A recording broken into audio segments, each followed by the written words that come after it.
Hello, my friends, and welcome to today's live stream. I have one of my career besties here, Diana Chan, and I'm going to give her a very brief introduction before we bring her up, because if you haven't met her yet, she's a super impressive individual.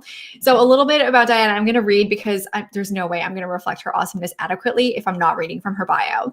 So she is a former recruiter turned career coach, speaker, and trainer. She's the founder of My Marketability, which you can find at mymarketability.com. She helps ambitious professionals and executives design the next chapter of their life, navigate transformational changes, and land incredible opportunities with 5 to 6 figures or more. And just my own side note here, she regularly posts receipts and her client transformations are inspiring. If you're not following her, get on it to see what is possible.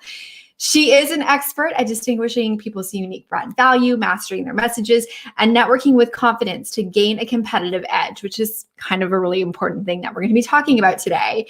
She is recognized as one of the top 10 job search experts to follow on LinkedIn because she's super awesome. And with over a decade of experience, she's helped clients get hired into top companies like Amazon, Google, Shopify, Deloitte, Credit Suisse, and many, many more. So without any further ado, I am going to bring Diana up.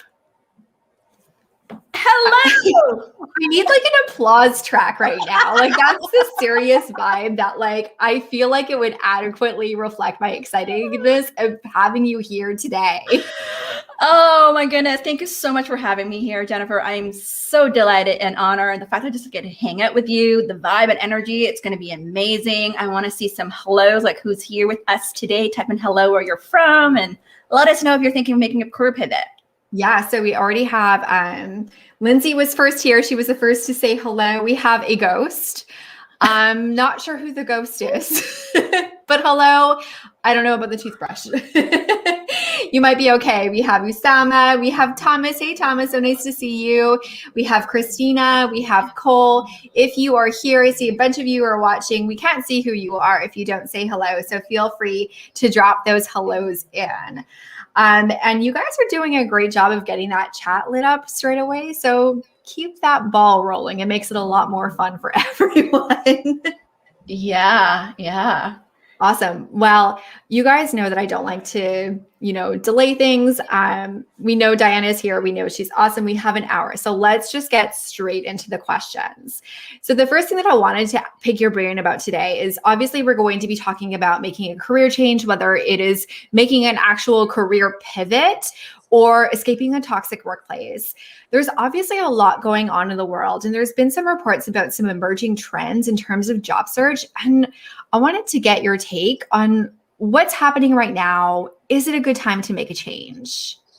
Yeah, that's a great question. Is it a good time to make a change? So I would say just put it in context, right? Like since the pandemic, I've seen a lot more changes than ever in terms of people making career changes or just pivot into different industry, starting their own thing. I've seen a lot of these changes since it happened. And what I would say right now, if you think about it, we've been in the pandemic for over a year now. People are tired or fatigued. Right. And so for those who unfortunately lost their jobs and are still looking, they've been hustling to find a job. And those who have been in the job, the common thing I'm hearing right now is people are tired or they're unhappy at work or they don't feel appreciated or they have a toxic boss. And so they're thinking of making that change. And so in terms of whether it's timing, like things are always been happening. I feel like right now the market has been busy still. It's been like competitive, but still things are happening. There's a lot more new roles there. Yeah, absolutely. And have you noticed, because obviously you've helped your clients get jobs at some of the big name companies. And there was recently a report out about maybe some shift in the landscape of those populations. And what the populations? Well, so I saw a report recently where, a lot of people like at the bigger companies are even starting to maybe make some changes, thinking of leaving. So that's a really interesting trend. And I'm very curious about what opportunities that's going to open up for people who want to go and fill those shoes. Yeah. Honestly, anything's possible, to be honest. But I would say when you think about it, what I have seen right now, and even with clients, especially those at the senior level, at the director and above level, if you have a unique area of expertise, what could happen is a newly created role. being done for you, or it could be a combined of two different areas if you have, different skill sets there. From my experience, I would say, maybe we look at the trends.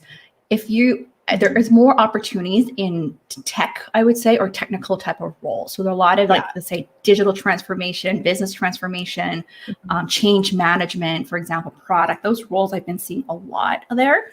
But it could be anything, because there's a lot of restructuring still happening, right? I still hear it from a lot of people who are losing jobs. It's just restructuring still happening. So companies are still trying to figure out what the new world will look like and what the new roles would look like. So there are a lot of things still could be up in the air as well. Yeah. And it's interesting because even just the way that we work has obviously changed. And there's a lot of question marks about how much time is spent in the office, how much time is spent remote, what companies are really going to do, especially as the dust settles eventually.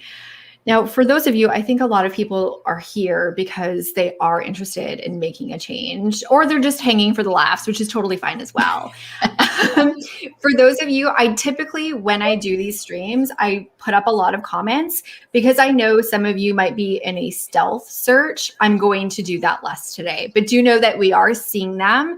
I will read them, but if I feel like something might be sensitive, I'm not going to put it onto the screen and out you as looking for other opportunities or considering other opportunities. Now, the first thing that we do, so people are interested in making changes. Like, it's a good time for it, especially because, we're going to be readjusting again. But this is where a lot of people get stuck.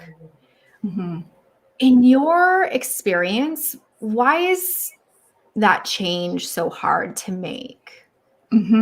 Yeah. I mean, change is hard, right? Because I was saying, change is hard at the beginning, messy in the middle, but rewarding at the end. And I would say the reason why I see a lot of people like have trouble or have a hard time changing is because of the fear of the unknown, fear of the uncertainty.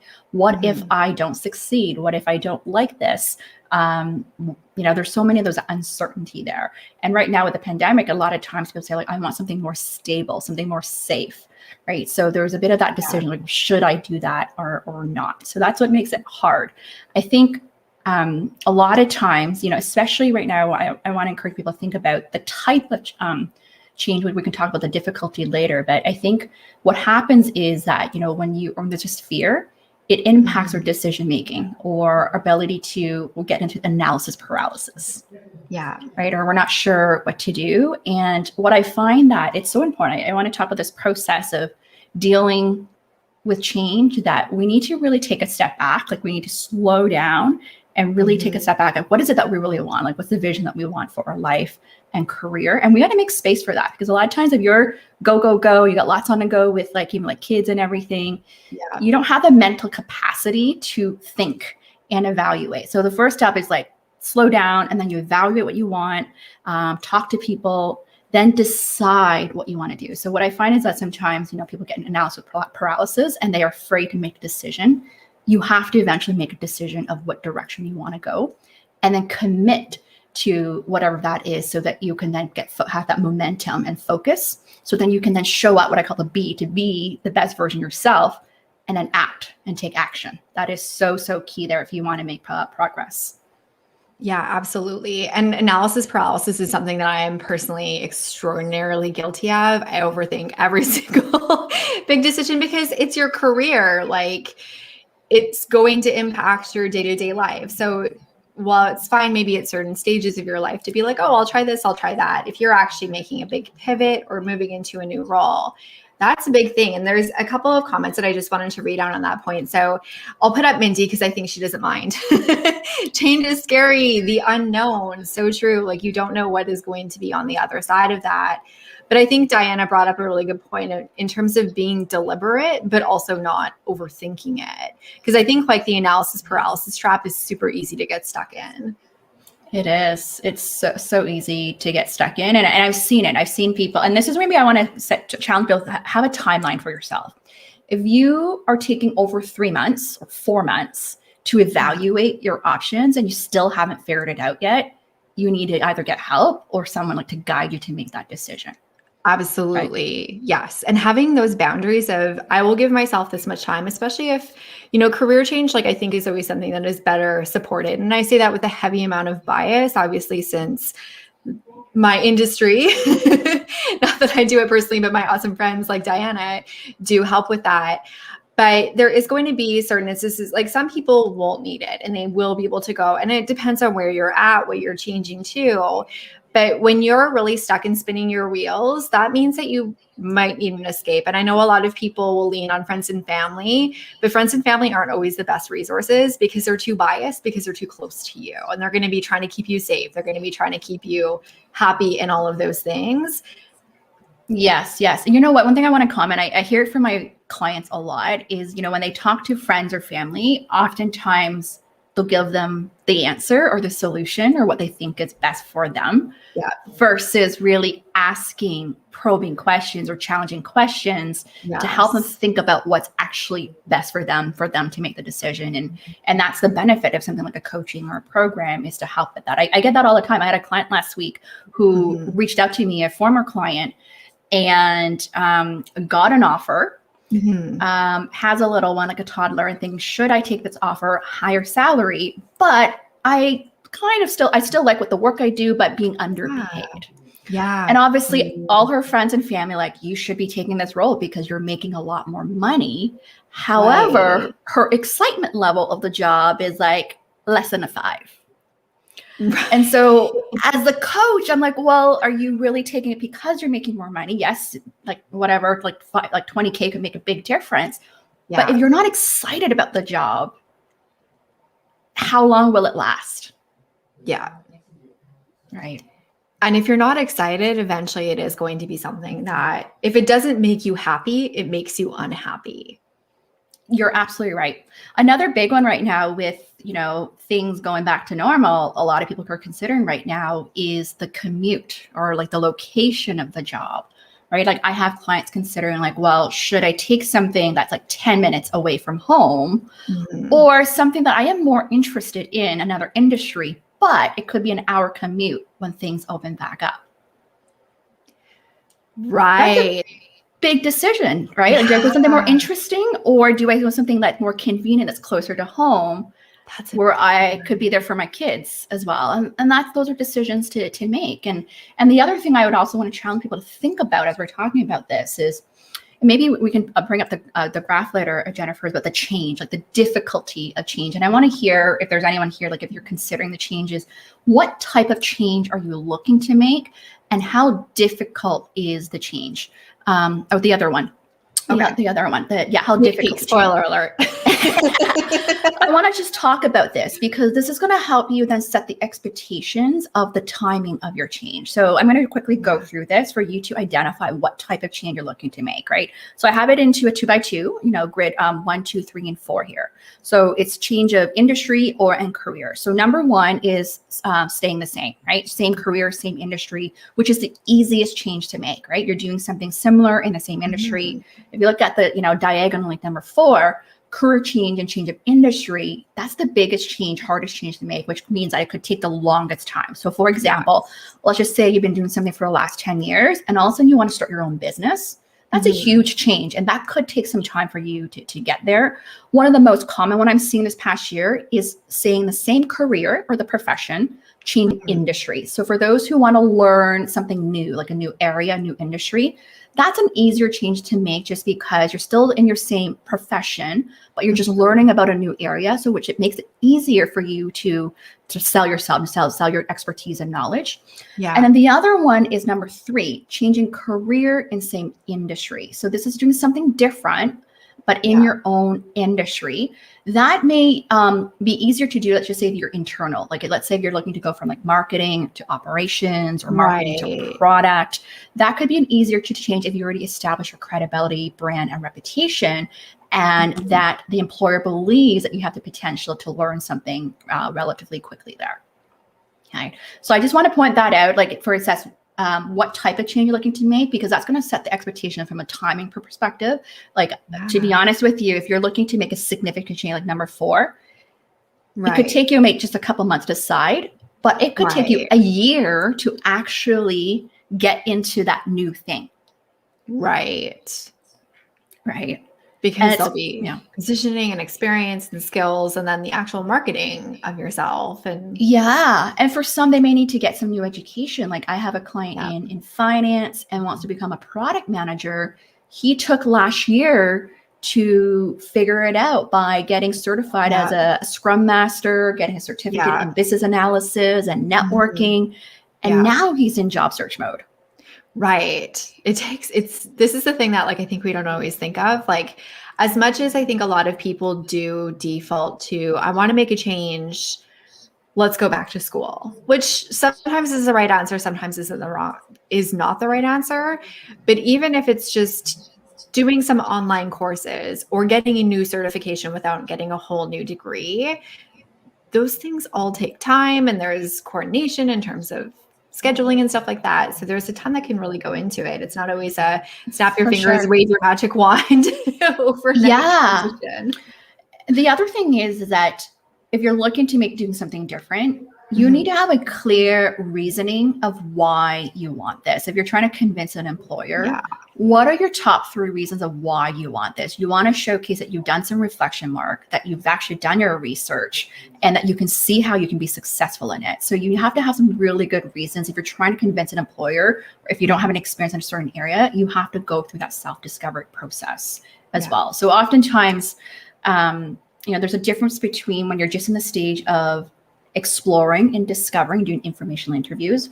But when you're talking to a potential employer, you want to be on. You want to be like, yeah, I'm looking to make this change because based on my strengths and interests, this is what aligns with that. And based on my research, I could see this being a great fit. So you're really building a business case of why you think you'll be successful in this new area there.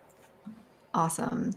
And I also wanted to just like scroll back through the comments, and it's because it's showing up just as LinkedIn user, and you just got a nice little testimonial. It's from a ghost, so I'm not calling anyone out, but someone just providing testimony. Diana helped me make a career pivot several years ago. Her coaching was so instrumental in my leaving a toxic work environment. And those can be the hardest changes to make. And unsurprising that Diana was so fabulous. And actually, like, I want to dig in because I think one of the things that makes it hard to leave a toxic workplace specifically is one of your strengths, and one of the things that I know that you work with your clients on. And it's kind of that point where you've decided that you want to make the change. You know what you want to change to and which of those boxes you're in. Confidence really comes into play.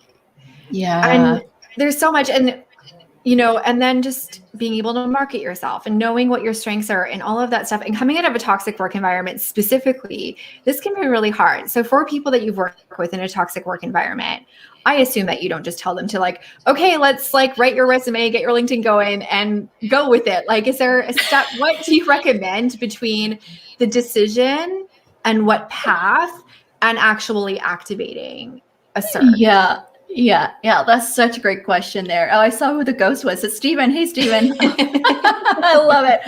I love your asking these confidence questions because let's just think about it, right? If you're unhappy or in a toxic environment, toxic boss, naturally you're going to be, your confidence is impacted, right? So what happens then? What happens then is you're going to have doubt in your worth and value. You're going to question that a lot. You're going to have also maybe the scarcity mindset that I'm never enough or not good enough, or and it could also turn into these self-sabotaging where you have these inner critics of like, I can't do that. I'm not good enough for that, right? So it does impact your confidence. And as a result, it impacts how you show up and how you communicate. Okay? So what's really important, I want to say is one is I always tell my clients, and I have clients like that, is like, you have to first process these emotions. Process these emotions, whether talk to a coach, write a letter to whoever this bad boss, for example, just write a letter and burn it. You don't need to send it to them of how you're feeling, right? Like write this letter of how you're feeling, right? Or journal it.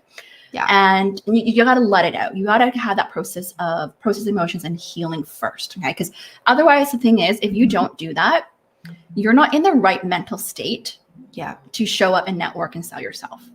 Okay, so that's the first step is taking that time to process. Then second step now is reconnecting to self. So this is where I love doing work around the self-care, the self-love work of really like honoring yourself of who you are. And so this is what I call like the self-discovery work of really acknowledging like, what are my superpowers? What do I really naturally excel at?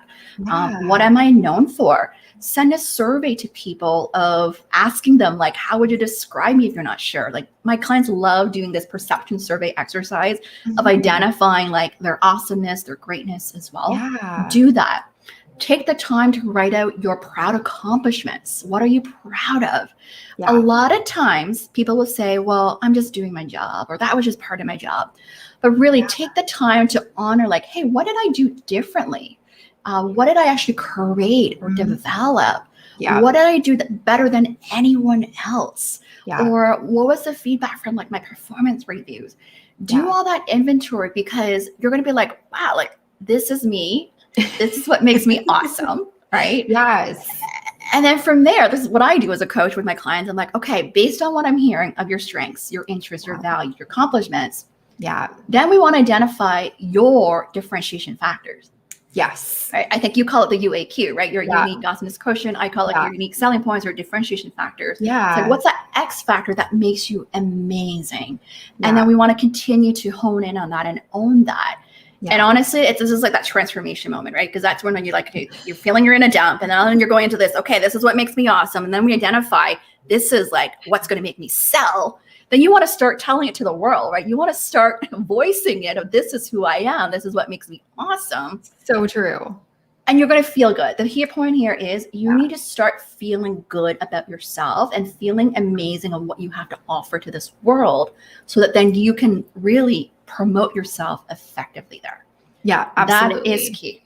Okay. And I love that you hit on as well, because confidence is derived in two different ways. There's external confidence, which you're depending on compliments and validation and all of that stuff. And then there's internal, which is like your self-awareness that you're building. So I love that you're helping your clients cultivate both of those, because they're so important. And I also think when you're coming out of a toxic work environment where you're probably facing things like your work is being undermined and you're being told it's not as good as you think it is, or you're getting unfair criticism or inconsistent feedback, which is something like Mindy was actually on here last week, and me and her were talking about, well, like where your boss says one thing, like gives you trouble one day and the next day praises you for the same thing. So sometimes it's very hard. So I also love your tip of going to like former colleagues and people that that you have trust and know your work. Because I think you're so right. Like we show up at work and we do our best, and the things that we're exceptional at they're so normal to us that we don't think always, like we're not always fully aware of the fact that it is what differentiates us and that it is what makes us so awesome. So I love you for going through that. Yeah, as well. That is so true. And I think if we have to take a step further on this, it is celebrating and honoring yourself. And when I mean celebrate, you don't necessarily have to like throw a big party or anything like that. I mean, you could, because you could, right? You could, right? There's cake and all that, right?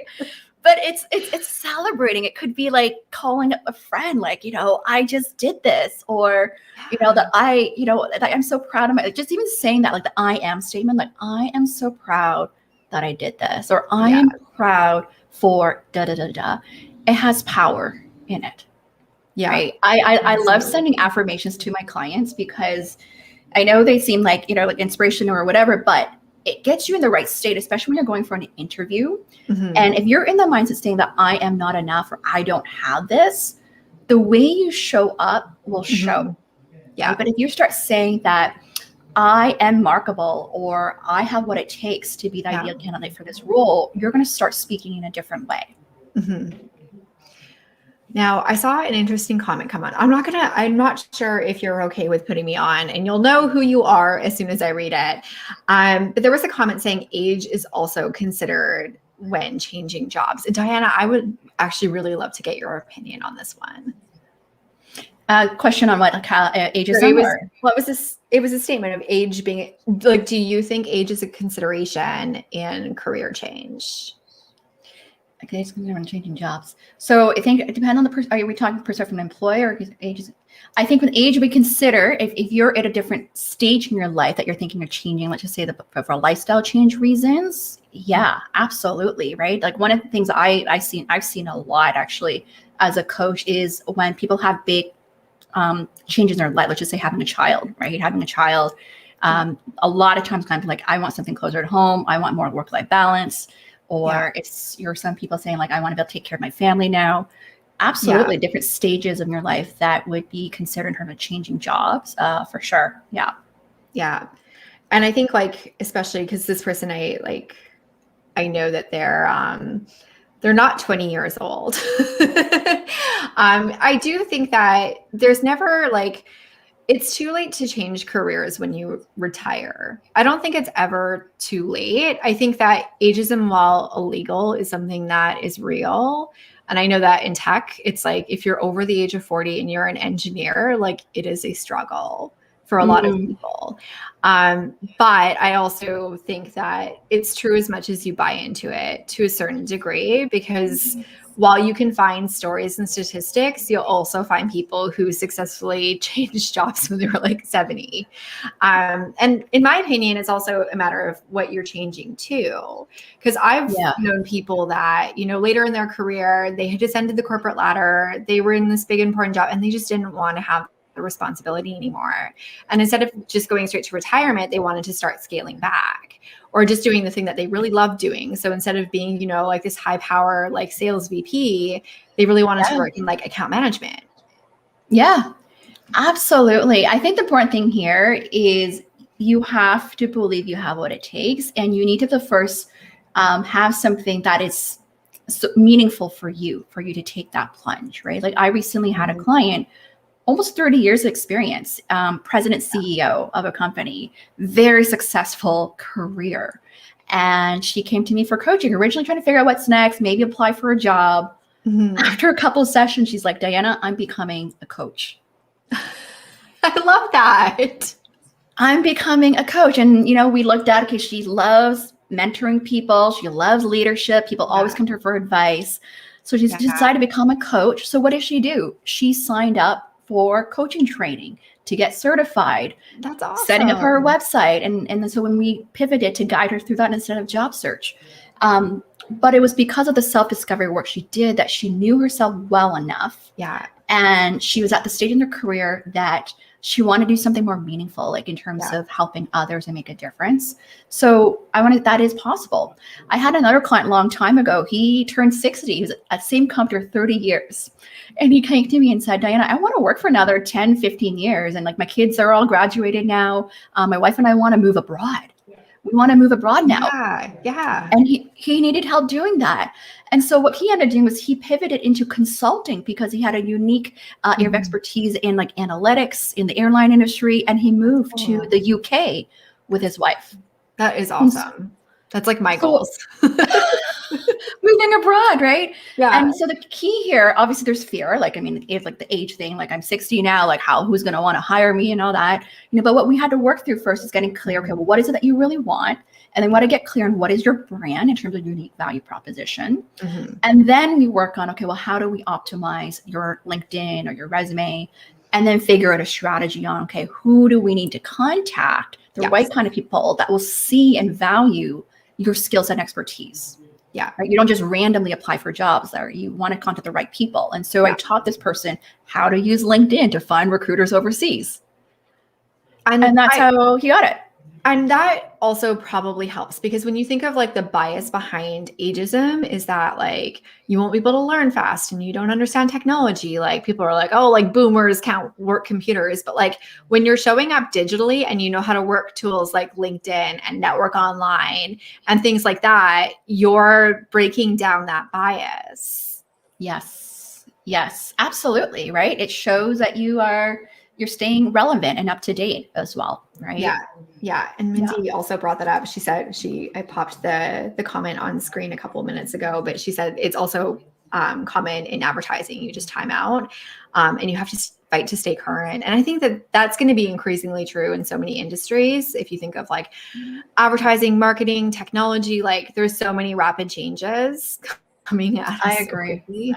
There's going to be so many changes. I don't remember what the exact stat is, but I remember seeing, I think like in the next essentially 10 years or so, we're going to see a lot more new jobs popped up and jobs that we've never seen before. And I mean, for the longest time, even when I went back from my MBA, I knew that there's like a skills gap, talent gap, there are talent shortage gap. And so as individuals, we need to ask ourselves, what can we do to stay relevant? What can I do to continuously upgrade my skills, right?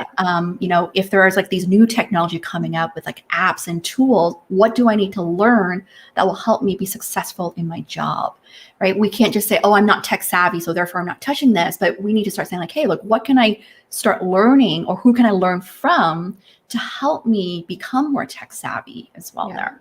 I think that's really important, because you want to demonstrate essentially having that learner's mindset, the growth mindset, that curiosity that you want to become better as well, because things are constantly changing right now. That's the constant there. Yeah, absolutely. And so I come from tech before I moved into what I do now. And one thing that I find interesting, and I think that is missing from the conversation, is a lot of the discussion, I think, especially when you like watch the news and stuff, is, jobs are going away and automation and, jobs are moving offshore, but there is brand new jobs emerging. Like I was in customer success, which did not exist really 20 years ago.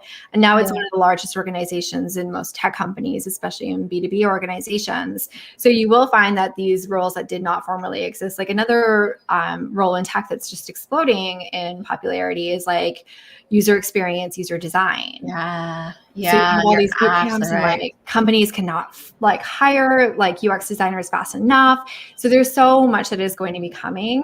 And I know that it's hard when we can't even visualize what that might look like, but know that there is always going to be opportunity. And I think that, doing things like constantly adapting is something that just always stages you for success in your career, because companies are not static. They are dynamic entities, and your career is going to be a dynamic entity as well.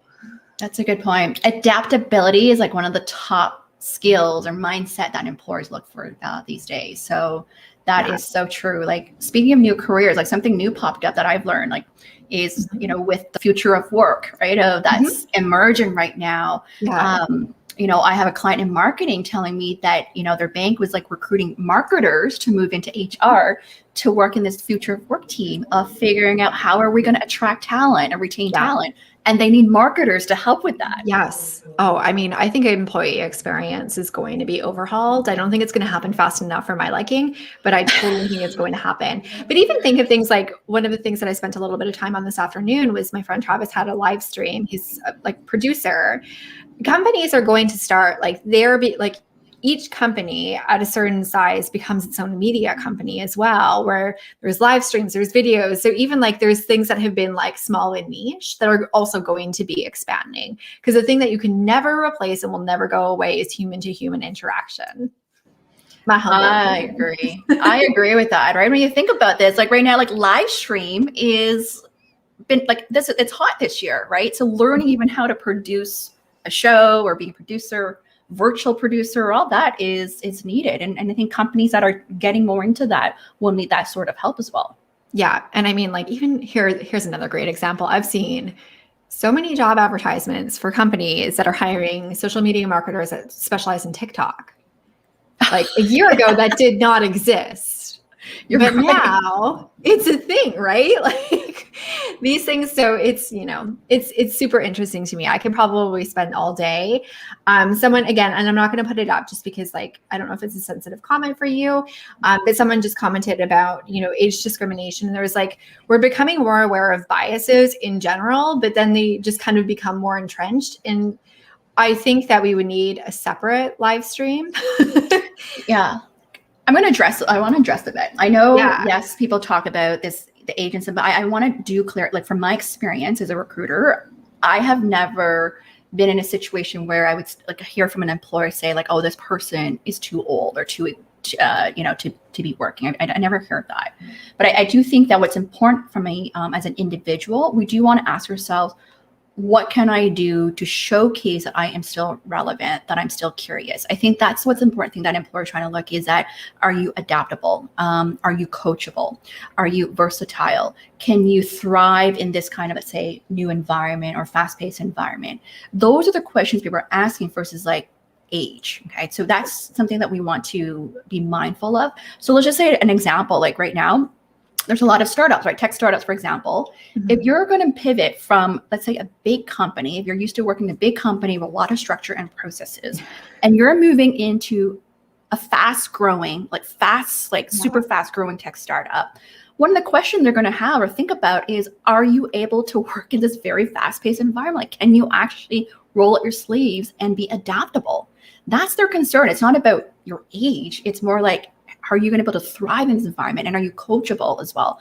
This is similar to in consulting world. When think of consulting, why a lot of consulting companies prefer to hire new grads is because they feel like they're more moldable. They're new, they're fresh, like they blank can slate. down. No bad Versus habit. hiring, You can train them. exactly. Versus hiring someone who's very experienced, who's used to doing things a certain way or have their methodology. It's harder to change them or train them. It's just that similar philosophy there. Yeah. And I also, just in terms of general bias, want to shout out that Diana this month has had a weekly live stream amplifying Asian voices, because obviously we know that there has been an increase in Asian violence and there's increasing awareness about the bamboo ceiling, which is a really important conversation. And she has a live stream tomorrow. It starts at 12, right? 12 p.m. Eastern. Yes. Yeah. I'll be interviewing 5 amazing speakers on like diversity, leadership, and mentoring and career advancement. Yes. So if you're on LinkedIn, she's already linked. So if you want to go and follow her, if you're on YouTube, she is also linked in the description. If you're on Twitch, then you're just going to have to look her up, because I don't even know how Twitch works. I just said things there.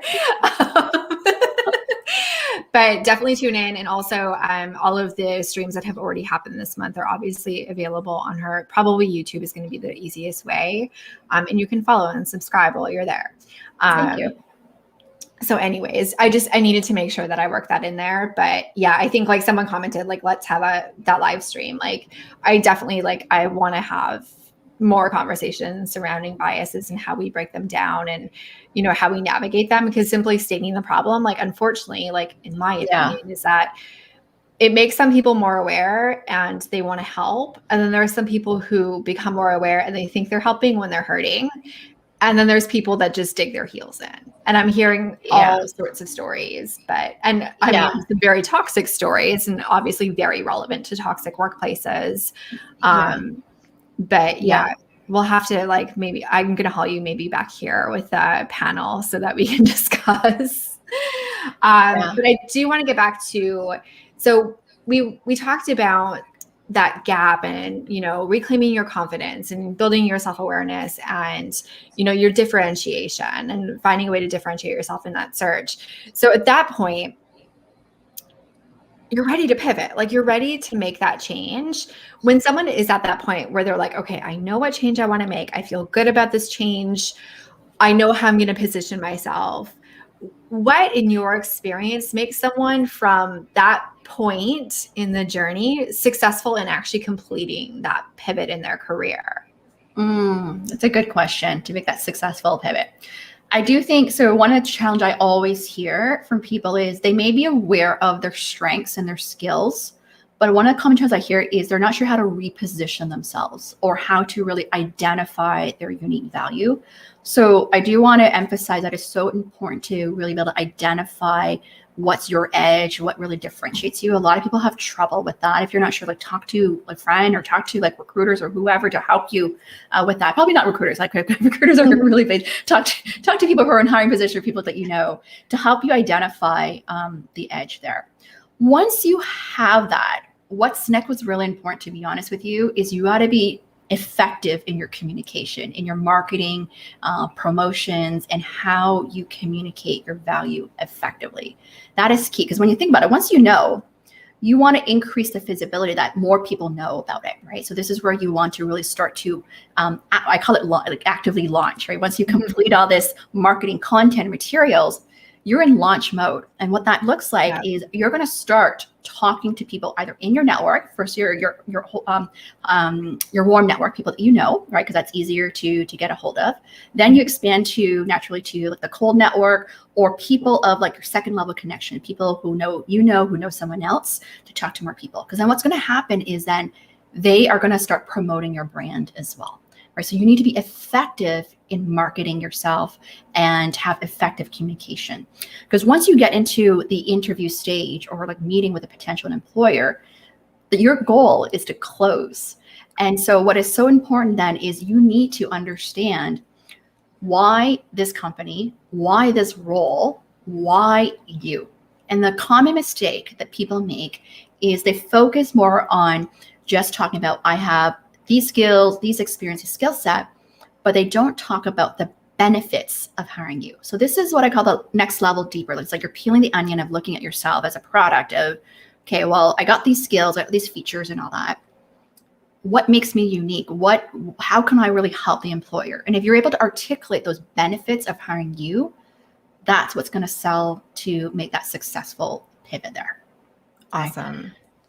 I wonder if there's an example as I'm like thinking about this, as you're talking about this. So there's that example to help highlight that point. An example, like one of the big changes one of my clients made last year was she pivoted from the advertising agency to become a product manager, which is a pretty big change. Like coming from being an account supervisor to product. And so we had to really get clear on her value prop. And one of her strengths is actually she's really strong with communication, relationship management as well. So we really honed in on that with the role she was going after, how it required a lot of cross-functional team management. So we talked about how she can be successful in that as well. And the other thing I want people to think about is when you're going through these kind of pivots or roles that are very different, you have to also be honest and think about what are the challenges that you would face in this role because of a lack of experience or skill set, and be honest with that. Like you may get that question on what do you think what kind of challenge you're going to face with? And in light of that, what are you going to do about it? So if you can actually troubleshoot this challenge that you think you're going to face, it's going to showcase that, okay, like you're self-aware and you know how you're going to overcome that type of obstacle there. Yeah, absolutely. And I think it also shows that you've made that you've been deliberate in that move. Because I think the fear, like I think back to like my time as a hiring manager, was that if someone wasn't already doing the role that I was hiring for, it was a matter of, can I help them? Like, what are they going to need in order to be successful? Because like I fully acknowledge the transferable skills. And especially when it's well communicated. But the concern I know for many hiring managers is, okay, but like, do I have the skills? And it's not about you. So when you can fill that gap for them and show them that either it's not an issue, because sometimes it's really not, because you have something that's similar, or you have a plan. Yes. Yeah, it's your plan, right? To seal the deal. Part of that could be like your 90-day plan of how you're going to set yourself up for success. I love that you're addressing this, Jennifer, about it is really looking at it from the hiring manager's perspective, because in there for them, they want someone to get up to speed ASAP and hit the ground running, right? So if you can show, this is like another example, if you can show them essentially you're a quick learner, you're adaptable, you're smart, you're prepared, you can figure things out, that will make a big difference, right? I had another client like a long time ago, he MBA grad, he wanted to pivot from in the public sector. He was a campaign manager for politicians, and he wanted to become a product manager. Oh, that's such a big change when you think about it. It's a really big change. Government, marketing politicians to a product manager. Yeah. And it was hard. He talked to 16 people at the same company. Like I referred him, his high school friend referred him, like other people referred him. And he had to prove himself eventually that he was really passionate about the industry. Like he knew the industry trends and stats. He was able to build a business case, like doing like a proof of concept, like an idea or solution of a problem to showcase that, yes, I may not have experience in tech or being a product manager, but I've been doing a lot of research and prep and want to showcase essentially not only his passion, but his intelligence, understanding of the industry as well. Yeah, absolutely. And some came in with a question. Again, I'm not going to put you up because I'm not sure if it's cool with you. So I'll sum up the gist. So someone asked if you can give another example of benefits of hiring. Like what's the benefit? How do I describe the benefit of hiring me beyond the features? And that actually goes into another question that I wanted to ask you, and something that I wanted to dig in with is, when someone is making a change in their actual career or in their industry, which so many people are, and even some changes within industries feel like industry changes. Like if you're in software going from B2B to B2C, different world. Yeah. Like totally different world. So I think in that point, then you need to start to communicate the potential that you have in the role, because you don't have that demonstrated history in that specific industry, in the specific job. So for your clients that are doing that, or someone who is in that position, like, what suggestions do you have for them to stand down and to really showcase the potential that they are bringing into the role? Yeah, yeah. Do you want me to answer the benefits question first? Or Yeah, yeah. Okay. I just like rolled up a whole bunch of stuff into that. I know. Like, here's the kitchen sink. Let's just talk about everything. So great question I saw here about like how to describe beyond my features. So the great way to think about it, it is really putting the hat as the employer, put your hat, your shoes in the employer's perspective. What do they care about? And the way I always like to think about it is, what are the KPIs, metrics of success? How is performance being measured? Right. So if you can think of it, for example, let's use an example of marketing. Let's say a marketing manager role, big part is what? Increasing either customer acquisition, increasing market share, or like, their revenue as well. Right. So then you want to then think of examples essentially of how you actually increase customer acquisition or market share. That's part of the storytelling there. And then you want to be able to speak in a way, it's not just talk about like, I have this, it's more like, I can do this for you. I know that this is your goal and I can help you increase your sales, increase your market share. And so it's more than like a promise statement of what your belief, because that shows confidence as well, that you believe that this is what you can do for them. Okay. And so that's an exercise to do. Like, I highly recommend it. If you look at it from the employer's perspective, like, what are my KPIs? Or not my, what are the employer's KPIs? What are their goals? A lot of times, I can tell you guys, it's got to do with what? Either improving revenue, decreasing costs, improving quality, improving the experience. It's those type of top qualities or metrics that employers will look for. And then you want to think further, what does that mean to my role? And when you're able to do that, that's when you're showcasing that you understand the significance or the importance of the role that you're going after. How does your role tie into the bigger business objectives and priorities there? Okay, and then that showcase your business acumen. What was the other question, Jennifer? Okay, but then I wanted to dig into, so like, when you are making those changes, like, how do you're not necessarily on equal footing with other candidates who are maybe coming in from that role, from that industry. How, as a career pivoter, can you stand down and really showcase your potential? Yeah. That's such a great question, right? It seems like impossible. It's definitely possible. I want to tell you guys, I've seen so many of these situations. To me, this goes back to, it is honing in your personal brand. I'm not going to go into the whole step of personal branding, but I think it's really understanding what are your top 3 unique selling points. And I'm all about honing in on that, re-emphasizing your top 3 unique selling points. Because what's going to do is what? By re-emphasizing these messaging, you're planting the seed into the employer's mind that this is who you are, this is what you stand for, this is what you have to offer.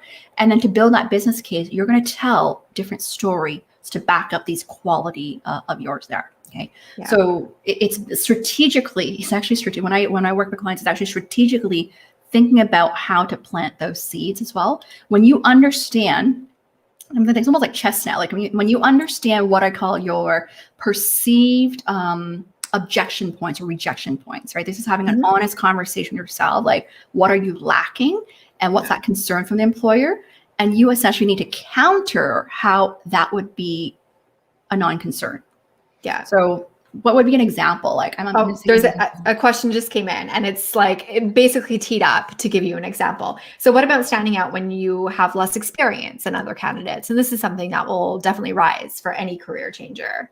Yeah, absolutely. That's a good one. Yeah. Less experience. So this is then it's around when you have less experience, then you want to showcase essentially in terms of your skills, right? So when we talk skills, I think of soft skills.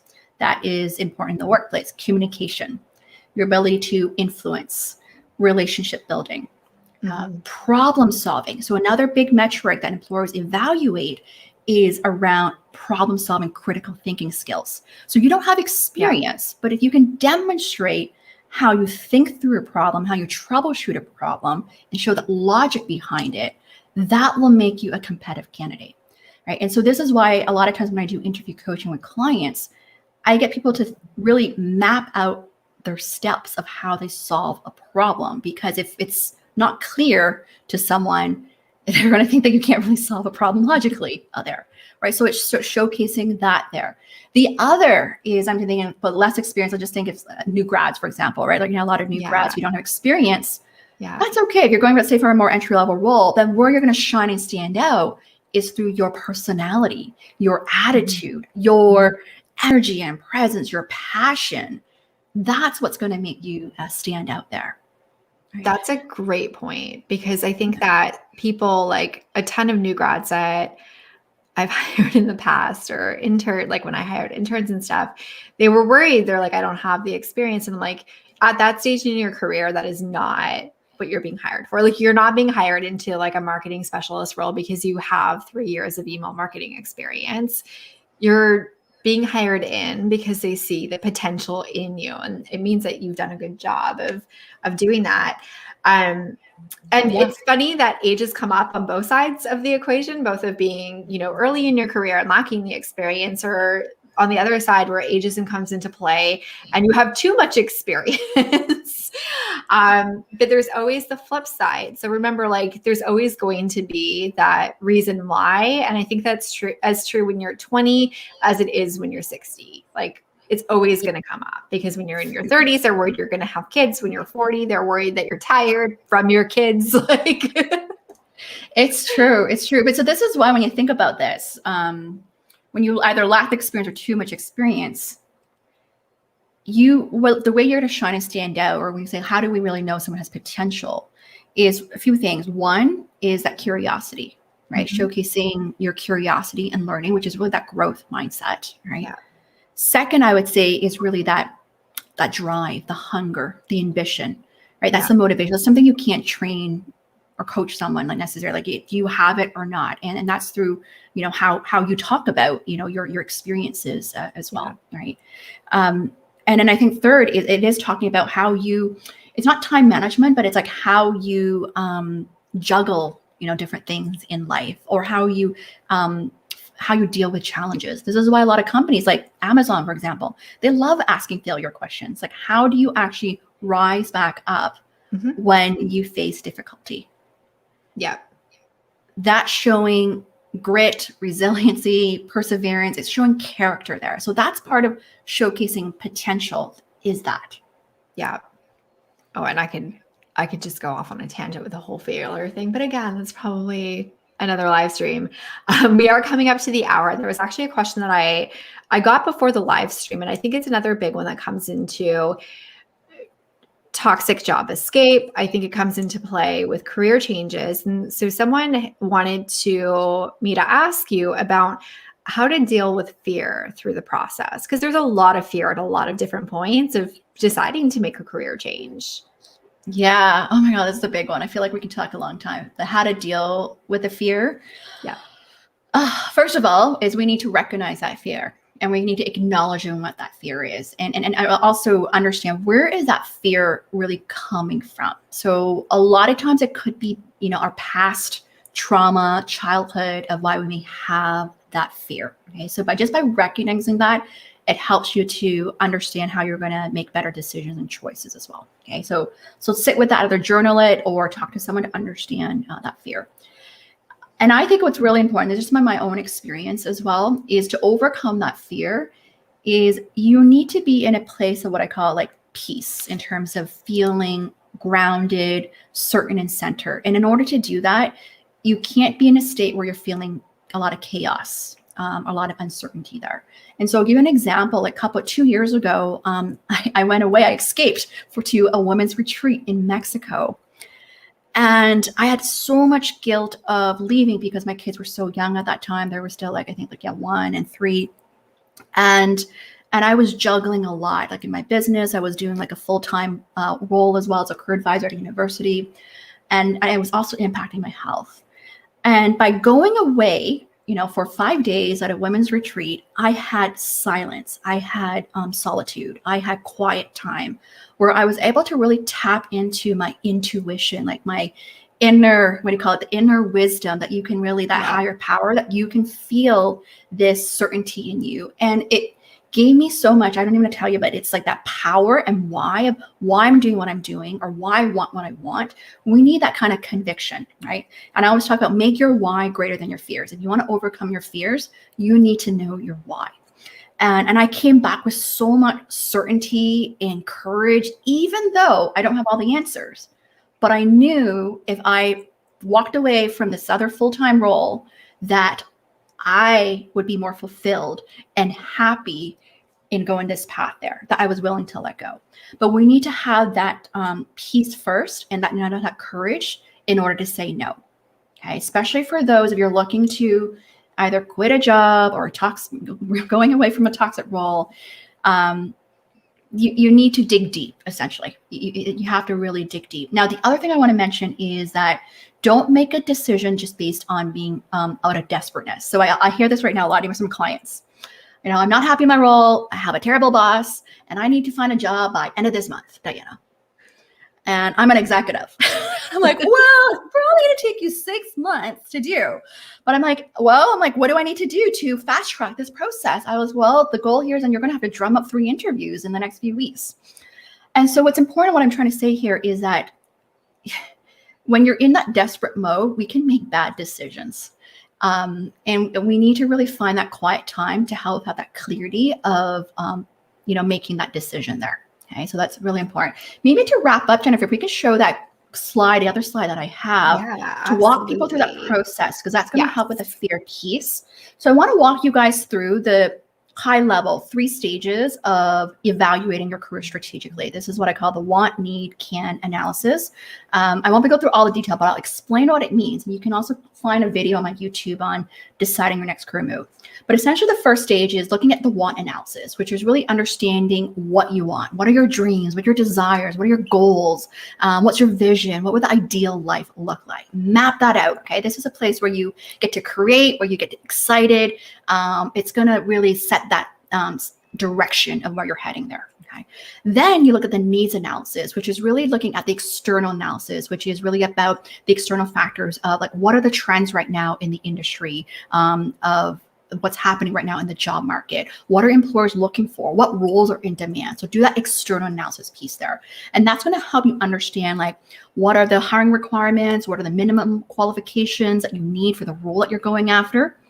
And then from there, the can analysis is like, what can you do? What can you offer based on what you want in terms of your ideal life and career, and what the external needs are? What can you actually do? And this is where you brainstorm some options, right? Do I need to get extra education? Do I need to like network more with people in this new industry? What is it? This is like what I call your action items list, essentially, right? And then going through that so what analysis, like what am I actually going to do there? Okay, you go through this process instead of a lot of times people just saying, well, I'm thinking about this, but I don't think I can do it because it's too big of a jump, then you don't do anything. But if you intentionally go through this whole analysis process, it's going to help you then create an action items of list of things to do there. Awesome. And I just want to call out as well, because we're like right at the top of the hour. So first things first, Diana has amazing resources like this. So obviously, first of all, places to find her. So mymarketability.com. She's on LinkedIn. She's on YouTube. We've already discussed. I've already shut it down. But if you haven't already, go follow, go subscribe. And I know that you've talked about some of this in your content before that I have personally watched. And also a shout out to your resources section. Yes. On your site. If you guys want more free resources, I have tons of free resources. Just go to my website, mymarketability.com/resources. I have a resource on career clarity of walking you through my Discover Formula framework to walk you through that analysis there. And then I also have networking. A lot of people have trouble networking, a whole webinar on that. Yeah. And then also a resource on interview prep and practice, a bunch of videos on that as well. So feel free to take advantage of those resources. And there's just another thing, those who want a bit more, if you go check out my YouTube channel, I have that training on deciding your next career move, and another one on career confidence building that we talked about some of the stuff today as well on how to build unshakable confidence. Yeah, so important. And actually, if you send me links, I can drop the links into the description on YouTube later for anyone who's watching on the replay. Okay. Awesome. And I also love that you mentioned that you have networking resources, because that was one of the questions that we didn't get to. So definitely go and check out Diana's resources. Thank you, everyone who was just like lighting up the chat and asking questions and was just here and engaged and awesome as always. I like seriously have the best career besties on the internet. I'm so lucky. Oh, this And is so good. I feel particularly lucky that you were here hanging with me, Diana. I absolutely adore you and everything that you put out. And I knew that this was going to be like a gold-filled discussion with so much value. So thank you for coming today. Thank you so much for sharing. And again, thank you to everyone who came. And I hope that you got so much. So if you do want to share your takeaways, drop it into the comments so we know what you'll be doing next. Or feel free to inbox or drop it onto Diana's post so that she knows how her insights are being actioned. Amazing. I just want to tell everyone who's listening here is go own your greatness. You matter. That you have what it takes. You have to believe in yourself. Just go own it, believe it, and voice it out as well to the world of the amazing value that you have to offer there. Perfect place to leave it on. Awesome. Thank you so much, friends. I will see you soon.